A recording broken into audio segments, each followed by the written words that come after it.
काही दिवसांपूर्वी तुम्ही सर्वांनी बघितलं असेल, वाई तालुक्यातील काही म्हणजे 250 ते 300 महिला व काही पुरुष युवा, त्याच्याबरोबर लहान मुलं आणि त्यांच्याबरोबर जनावरं हे मुंबईकडे चालत निघाली होते. पुण्याच्या जवळपास आल्यानंतर मला जेव्हा डॉक्टर सावंतांनी त्या बाबतीत कळवलं, मी स्वतः जाऊन त्या महिलांशी बोललो.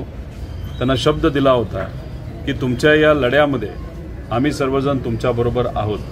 आज इथं साताऱ्यामध्ये जे ॲडिशनल कलेक्टर आहेत मानेसाहेब, त्यांच्यासमोर सुनावणी होती आणि एका आईला, एका बहिणीला दिलेला शब्द पाळण्यासाठी मी सुद्धा तिथं उपस्थित होतो.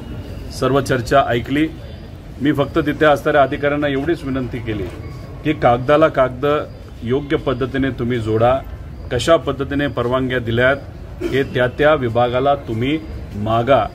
ज्या बेसिसवर NOC दिलंय, कुठल्या गॅझेटच्या बेसिसवर दिलंय, कुठल्या नियमाच्या बेसिसवर दिलंय, असं तुम्ही सर्व विभागाला तिथं विचारा.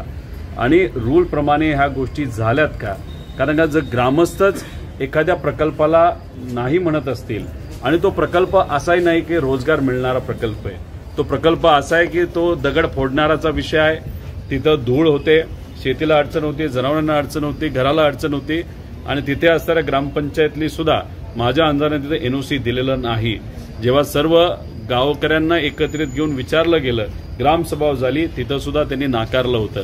मग आता हे सरकार, तिथं असणारं प्रशासन हे गरिबाच्या बाजूने निर्णय देत आहे का एखाद्या व्यावसायिकाच्या, ते सुद्धा खडी क्रशराच्या बाजूली तो निर्णय त्या ठिकाणी दिला जातो, हे आपल्याला बघावं लागेल. एक तुम्ही समजून घ्या की महाबळेश्वरपर्यंत सिमेंटचा कितीतरी कोटी रुपयाचा रस्ता हा केला जातोय.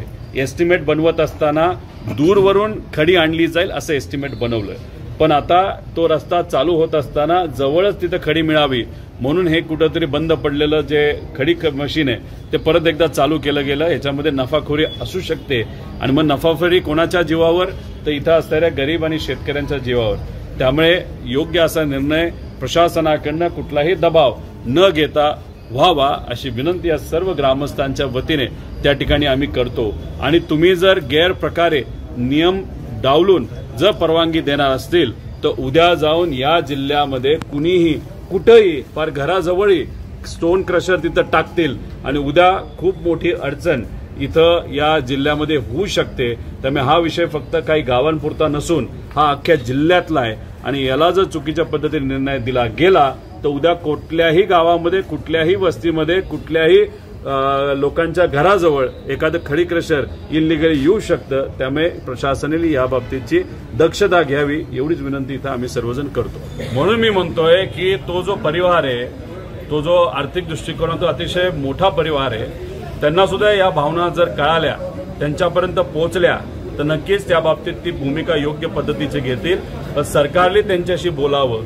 त्यांनी सुद्धा लोकांच्या मनामध्ये लोकांची जनाची काय भूमिका आहे, भावना आहे हे समजून घेऊन तो तसा हत्ती त्या मंदिराला, देवस्थानाला पुढच्या काही दिवसामध्ये द्यावा अशी आम्ही सुद्धा नागरिक म्हणून त्यांना तिथं विनंती करतो.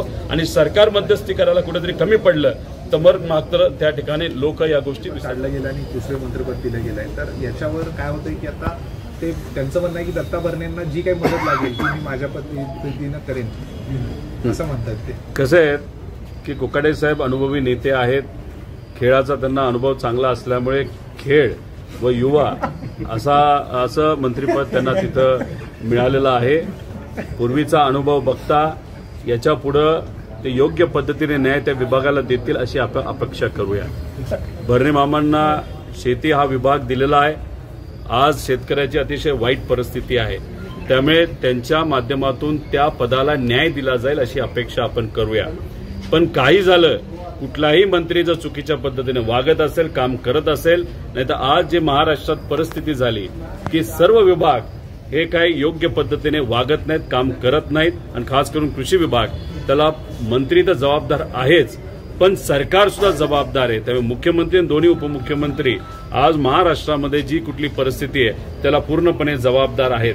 फक्त एक तुम्ही बघून घ्या की देवेंद्र फडणवीस साहेबांचं धाडस बघा. म्हणजे ते नेहमी म्हणतात की एखादा कुणी चुकला तर लगेच तिथल्या तिथं आम्ही कारवाई करतो, पण इथं मित्र पक्षातला एक कुठला तरी नेता चुकला आणि मग तरी मनात किती असलं तरी त्यांना योग्य असा निर्णय घेता आला नाही आणि मग कुठेतरी त्यांनी धाडसच दाखवलं.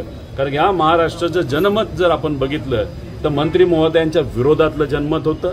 सामान्य लोकांची अपेक्षा होती की मंत्रिपद त्यांचं जाईल, पण मंत्रिपद जाण्यापेक्षा खांदापलट तिथं झालं. त्यामुळे कुठेतरी जनमताच्या विरोधात निर्णय देत असताना देवेंद्र फडणवीस साहेबांनी खूप मोठं धाडस दाखवलं असं आपल्याला त्या ठिकाणी म्हणावं लागेल. कृषी मंत्रीपद ज्यावेळी दिलं जातंय तो व्यक्ती अडचणी देतोय. धनंजय मुंडे असतील, माणिकराव कोकाटे असतील, आता मकरंद पाटलांना सुद्धा विचारलं गेलं की ते मंत्रिपद घेणार का, पण ते इच्छुक नव्हते. कुठेतरी मंत्रिपद ते घ्यायला अडचण येते प्रत्येकाला. नाही, तसं जर असेल तर त्याला अंधविश्वास म्हणतात आणि आम्ही कुठेही या विषयावर तिथं महत्व देत नसतो. असं काही नसतं. कर्तृत्वान व्यक्तीला जर तुम्ही तिथं संधी दिली तर ते त्यांचं कर्तृत्व दाखवतातच. आदरणीय पवार साहेब हे स्वतः या देशाचे कृषी मंत्री होते आणि त्यांनी त्या काळामध्ये जे काम केलं अजूनपर्यंत कुठल्याही कृषी मंत्र्यांना ते करता आलं नाही, ज्याच्यामुळे शेतकऱ्याचं कष्टकऱ्याचं हित हे जपण्यात त्या ठिकाणी त्यावेळेस तिथं आलं होतं. त्यामुळे जर कुणी असं म्हणत असेल की हे पद घेतलं तर काहीतरी भलतंच होतंय तर त्यांचा अंधविश्वास आहे असं आपलं त्या ठिकाणी म्हणावं. आता त्यांच्या पक्षामध्ये कोणाकोणाला ती ऑफर होती आणि त्या ऑफरचं कुणी काय केलं हे मला तरी तिथं सांगता येणार.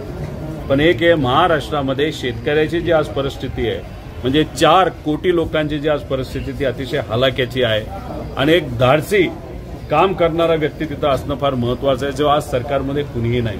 ठीक आहे, भरणे साहेबांना तुम्ही त्या ठिकाणी संधी दिली, आता ते काय करतात हे आपल्याला बघावं लागेल. त्यामुळे सर्व नेते याच गोष्टीला घाबरत असतील की उद्या सरकारकडनं तर पैसा दिला जात नाही, योग्य पद्धतीने काम करत नाही. हे सरकार शेतकऱ्याच्या विरोधातलं सरकार आहे आणि हे सरकार 3 पक्षाचं सरकार आहे. आणि दुर्दैव समजा नाही तर संधी समजा. संधी याच्यासाठी की शेती विषयामध्ये खूप चांगलं काम करता येईल, पण आज सरकारकडे पैसा नसताना दुर्दैव असं अजितदादांकडेच या त्यांच्या पक्षाकडे हे खातं आलेलं आहे.